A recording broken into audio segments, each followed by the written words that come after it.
Coucou à toi, bonjour à vous, bienvenue pour vos tirages 2025. J'espère que vous allez bien.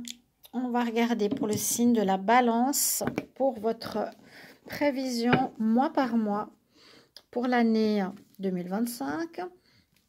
Ensuite, je ferai les scorpions, sagittaires et capricorne. Donc, j'ai fait par ordre à partir des Verseaux. N'hésitez pas d'aller regarder votre signe ascendant. Si vous êtes ascendant Balance, par exemple, ascendant taureau, allez regarder les taureaux pour ceux qui ont plus de 40 ans. Ça pourrait vous parler, peut-être plus. En tout cas, vous donner des informations supplémentaires. Moi, je regarde maintenant, par exemple, mon ascendant, des fois, il parle beaucoup. Des fois, il parle souvent plus que le tirage de mon signe solaire. Je vous souhaite une très belle année, j'espère que vous allez bien.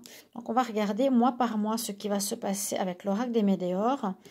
On va regarder une coupe du tarot à la fin du tirage pour voir quelles sont les énergies principales. Et si j'ai le temps, un message de l'oracle des chamans. Bienvenue à tous. Merci de vous abonner pour avoir vos tirages. Et puis, rejoignez-moi lors des lives pour vos réponses à toutes vos questions. Merci beaucoup pour vos gentils commentaires. J'apprécie énormément vos retours. Donc, n'hésitez pas. Donc, je vais mélanger maintenant pour les balances. Balance, ascendant balance, lune en balance pour l'année 2025. Balance, ascendant balance, lune en balance. Balance 2025. Balance 2025. Balance pour les 12 mois 2025. Signe de la balance, 12 mois 2025. Ok, on y va. Alors, dès le début de l'année, ou déjà actuellement, on me dit qu'il y a quelque chose qui se passe pour vous en rapport avec vos vies antérieures. Ça peut être relationnel, pro ou autre. On me dit que tu dois accepter une situation. Tu dois accepter ce qui se passe, ce que tu vis. Quelque chose que tu dois comprendre, que tu dois passer. Au mois de mars, il y a un travail à faire. Je pense un travail personnel par rapport à cette situation-là. Ou quelque chose au niveau du travail que tu dois changer ou aller vers une destination qui te plaît, vers ta passion. Ou tu dois faire un travail sur toi par rapport à une problématique concernant une vie antérieure qui est là, qui peut concerner l'amour et le respect de toi-même. Peut-être que tu n'es pas dans l'amour ou le respect de toi ici, début d'année. On met une belle transformation, on me dit que tu désires changer, tu t'épanouis. Tu es en bel épanouissement, tu es en changement. En juin, on me dit que c'est maintenant. Donc certainement, on me dit que depuis ce décembre, ce mois de décembre, début janvier, il y a quelque chose lié à des vies antérieures qui peut être relationnel, que tu dois accepter. Et on voit que tu vas travailler là-dessus. Tu as compris que c'était quelque chose qui se répétait, qui était visiblement en lien avec justement une ancienne vie. Tu as besoin de retrouver, tu vas retrouver cet amour de toi, ton respect, avec une belle transformation personnelle. Et on me dit que c'est donc durant ce premier semestre que ça va se faire. Exactement. En juillet, ça me parle, soit tu vas faire une rencontre ou c'est en rapport avec une personne qui peut être ton âme sœur ou flamme jumelle, un parcours que tu vis, en tout cas que tu es en train de travailler, de traverser, ou tu vas traverser en 2025, tu acceptes, tu travailles dessus et tu vas devoir te respecter, c'est-à-dire peut-être entamer une séparation. Ah, ah. Alors, réconciliation, est-ce que c'est que tu es fâché avec cette personne depuis le début de l'année? Tu dois accepter quelque chose, il y a un travail à faire, de respect par rapport à toi, où tu t'épanouis. Ok, on me dit, c'est en rapport avec une âme sœur. Alors, peut-être tu es fâché, tu te réconcilies avec toi-même. Ou tu te réconcilies avec cette personne-là, mais en comprenant ce que tu vis. C'est ce que tu dois vivre avec cette personne. D'accord?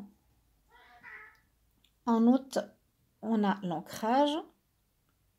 C'est-à-dire que tu dois être bien équilibré, tu as besoin de t'ancrer. Soit tu es dans l'illusion, trop dans la tête, ou tu es déséquilibré, pas assez ancré. Les situations peuvent te déséquilibrer.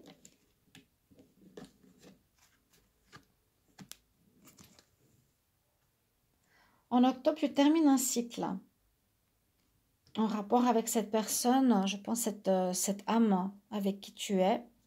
Cette âme peut être une âme sœur, donc partenaire sentimental, mais ça peut être aussi un membre de ta famille avec qui tu vis quelque chose, que tu dois comprendre, que tu dois accepter, que tu vas accepter, ou tu vas devoir te faire respecter, ou ça peut être quelqu'un de ta famille, quelqu'un du travail, un ami ou autre. Tu arrives en fin de cycle. Voilà, quand je te disais que tu dois accepter cette situation, c'est exactement ça. On me dit qu'il faut que tu lâches prise.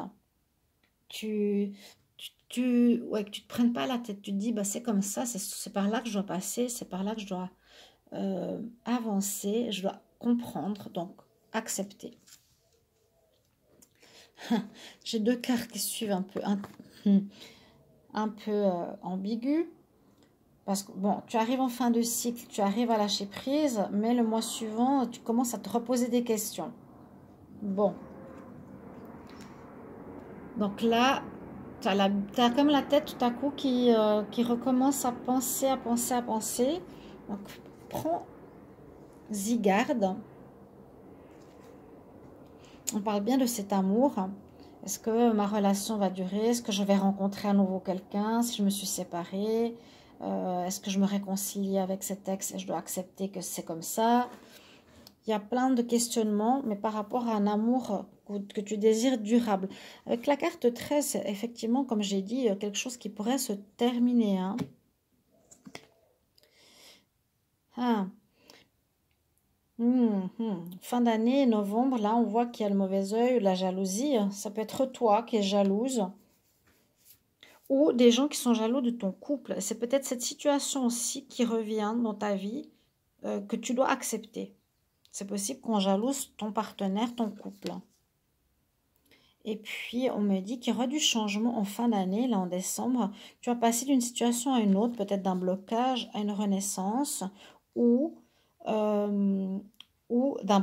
d'une période florissante, pardon, à un blocage. À voir. Donc, il y a quand même quelque chose qui concerne ici l'amour, l'âme sœur, la jalousie. Tu vas à nouveau te poser des questions, deuxième semestre. Tu arrives en fin de cycle. Il y a une notion de réconciliation avec toi ou avec l'autre. N'hésitez pas de mettre en commentaire vos retours.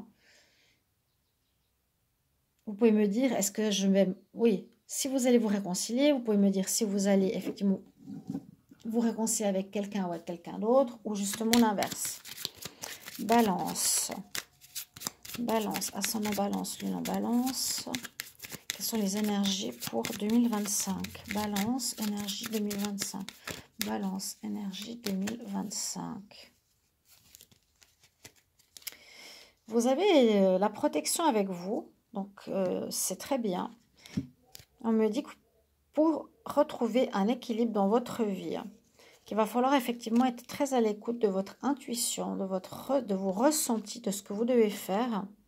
Et oui, il y a bien quelque chose ici avec votre partenaire, visiblement, à traverser, qui pourrait être une personne qui n'est pas forcément honnête ou des dépendances, quelque chose comme ça. Mais on vous protège par rapport à ça. Et c'est peut-être avec ça que vous allez devoir couper en 2025 pour un tout nouveau départ. Il y a bien un travail ici avec une âme sœur. Je vais voir si j'ai un ressenti avec l'oracle des chamans. Message, conseil. Balance. Coucou Kelly. Balance. Quel conseil pour 2025?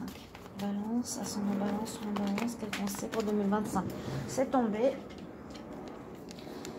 C'est Pachamama.